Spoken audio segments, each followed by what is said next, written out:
Hey YouTube, it's Faye, and for today's video I'm going to show you how to adjust the low beam headlights on this 2012 Scion XB. You will see an 8mm screw right here. You can easily fit a small ratchet with a little 8mm on there, no problem. You can kind of pull this out of the way, this plastic piece out of the way to get it in there if you need to.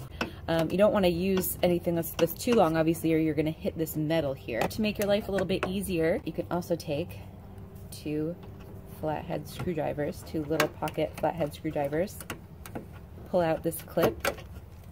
To remove this, you can pull it out all the way, but you really don't need to. To make it easier to access that little screw, and you're going to turn clockwise or tighten to raise the lights, and then counterclockwise to lower the lights. So this customer wanted me to raise them a little bit for her, so we'll see if that's good. Give it a go. All right, hope this was helpful, and I'll see y'all in my next video. Bye!